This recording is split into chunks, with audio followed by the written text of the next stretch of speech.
Hello everyone. Thank you so much for watching Tsuda University's video. Now I would like to start the presentation. Okay, but before going on into the details, have you heard of Umeko Tsuda? She's a founder of Tsuda University, and she was one of the first women to study abroad in Japanese history. This is the photograph taken before the departure, and this little girl sitting on an elder student's lap is Umeko. She was only 6 when she traveled. She studied at State of Washington in the United States for 11 years and came back to Japan at the age of 18. After coming back to Japan, she started to teach English in a girls' school, but she was very shocked with the situation of Japanese women. At then, women in Japan had almost no rights and their social status was much lower than men. And she started to think, okay, this is not good. I need to make a difference.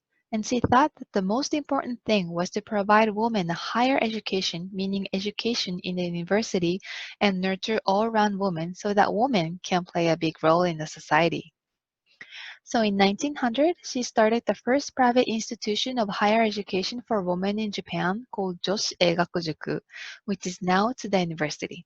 When she started the school with this old Japanese house, there were only like 10 students.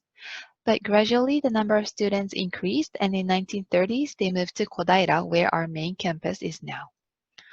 And it has been 120 years since Umeko started the school, but we are still keeping Umeko's policy and mission to nurture all-round women.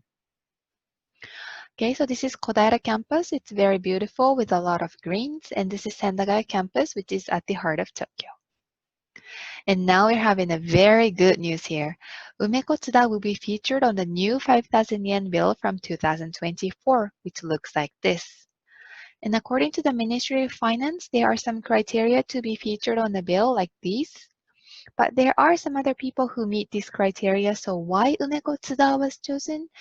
It was because she's a woman who devoted herself to improve women's status, which is an issue that leads to modern times, and she deserves to be on the banknote under the new era Reiwa. So in 2024, please visit Japan to see her on the bill. And now I would like to explain 3 characteristics of Tsuda.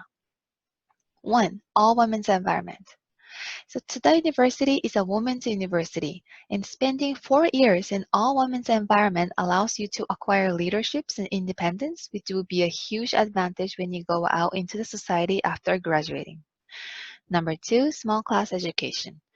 So we only have around 3,300 students in total, so most of the classes are taught in small groups. A small class setting offers students the advantage of learning closely from teachers in a home-like atmosphere, and small classes are usually very interactive, and interactive classes foster independent thinkers and active leaders.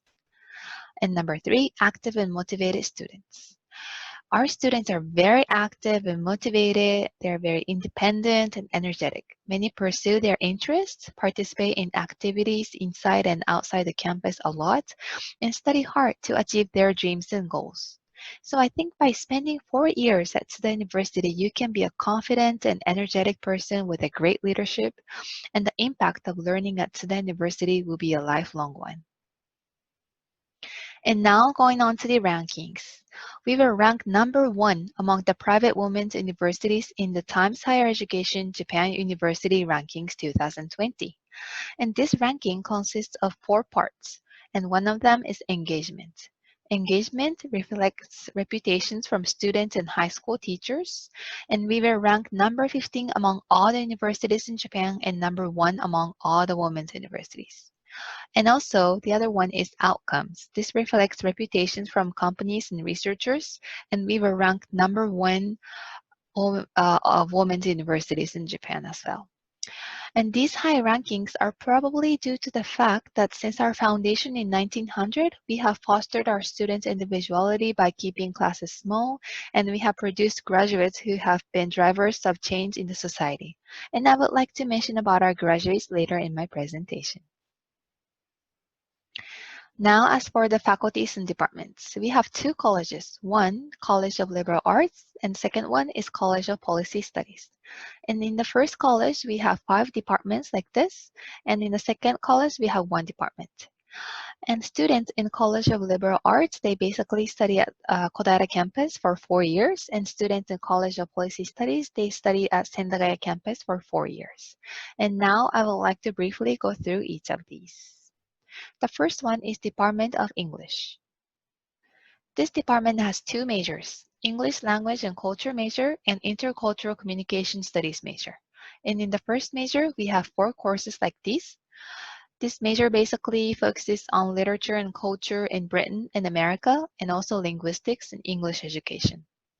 And in the second major, we have 2 courses like this, and especially the second one, the Japan Studies in English course. This course looks Japan from overseas point of view in English, so I think it will be very interesting for returnee and international students. The next one is Department of International Cultural Studies. There are 3 courses in this department as shown on the slide. This department focuses on international issues from economic, law, and political point of view.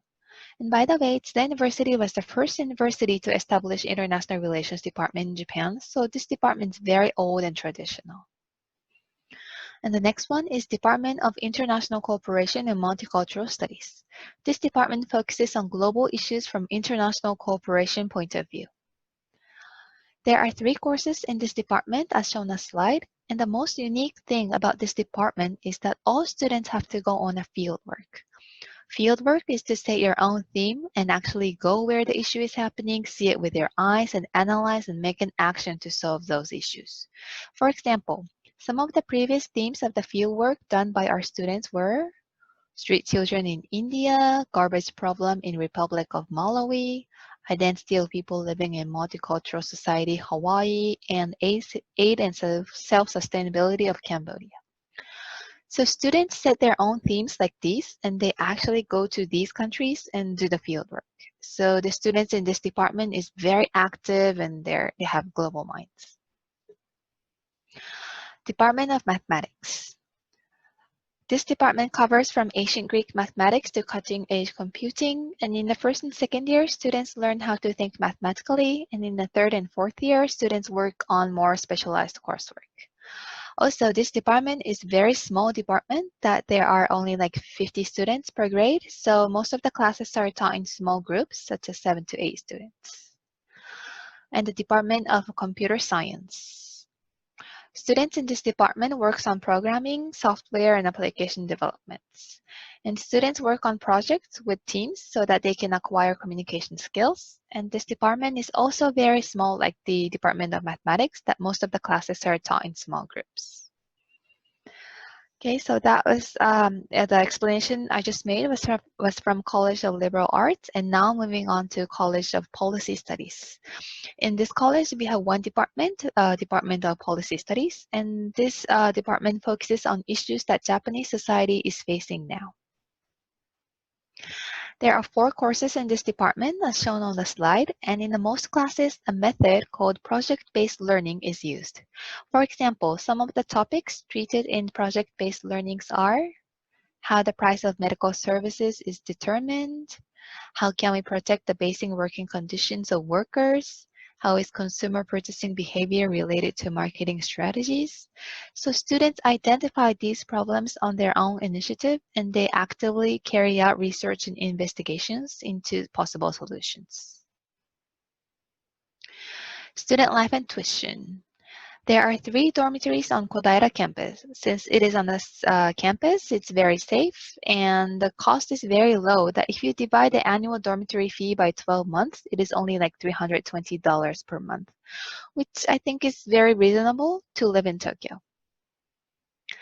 As for the tuitions, it is as shown on the slide. The total amount for the first year is about $11,000 to $12,000. But after enrollment, if students meet these who meet these 3 conditions apply and are approved, half the tuition fee will be waived. Students can apply only after enrollment, but every year most of the students are approved. That in 2019 there were like 6 applicants and all of them were approved. So if approved, the tuitions will be as shown on the slide. And now to the admission for returnee students. Please kindly note that the explanation I am going to make from now is the case of 2020 entrance admissions.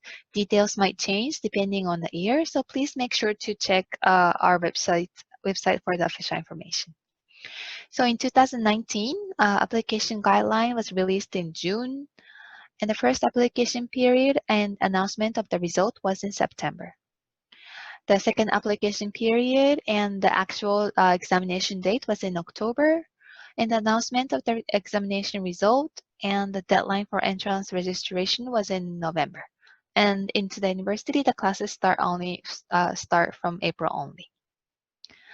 And here are the main application documents. Please note that these are just the main ones, not everything, but we need documents showing your result from the last 3 years of high school, letter of recommendation, document certifying your English proficiency, and statement of purpose. And the actual examinations are as shown on the slide, and it takes place at our campus, Kodaira campus. But again, details might change depending on the year, so please check our website for the detailed official information. And as for the careers, we have a very high employment rate, almost 100% every year, and 91% of the students find jobs which are their first or second choices every year. And I wrote wide ranges of fields because the number of our graduates is 33,000. And this 33,000, this number is not a big number, but I think that the fact that the university started 120 years ago with only 10 students with this old Japanese house has kept on growing for 120 years and has produced 33,000 women-only graduates is a big thing. And even more, our graduates have achieved numerous the Japanese first females, such as one of the first female lawyer was our graduate, and the first female diplomat was also our graduate. First female chief cabinet secretary, first woman to receive a doctorate in literature, first female head of Women and Minors Bureau at the Ministry of Labor. They were all done by our graduates. And also, there are more great achievements by our graduates as well, such as former education minister, the chairperson of UN, and the first female managers in numerous companies. So from these facts, Tsuda University students are highly evaluated in the society, and we can say that our students' careers are open to a wide range of fields. And now moving on to a student interview. This is Shu-san. She's from China. And to the question, why did you choose Tsuda University? She wrote, as she said, Tsuda University was the first university to establish an international relations department in Japan. The university emphasizes the importance of learning not only English, but other languages as well, and everything is taught in small classes. I decided to apply because I found these points very attractive. What is your goal? My experiences at Tsuda University have motivated me to study international relations even more and to set working for a global Japanese company as my goal. Okay, now to our returnee student interview. This is Asuka. She's from New Zealand. Why did you choose Tsuda University? I applied to Tsuda University because I felt I would be able to study in English rather than study English and actively immerse myself in what I want to study in all-women's environment with small class education. What is the attractive point of Tsuda? Since lessons are conducted in small classes where you can hear the opinions of all students, I am able to find new ideas that I would never come up with. This is because the thinkings and opinions of each student differs even though we use the same textbooks, and I feel that this is very stimulating. So through these interviews, I think you can get a sense of how the students are having fulfilling times at Tsuda. Here are some photos of student activities. We have these sports clubs and also musical clubs. And this is a picture of our student doing internship in South Africa and volunteer in Cambodia. Okay, thank you so much. This is the end of my presentation. If you have any questions, please send an email to this email address or check the Lighthouse website for the individual consultations.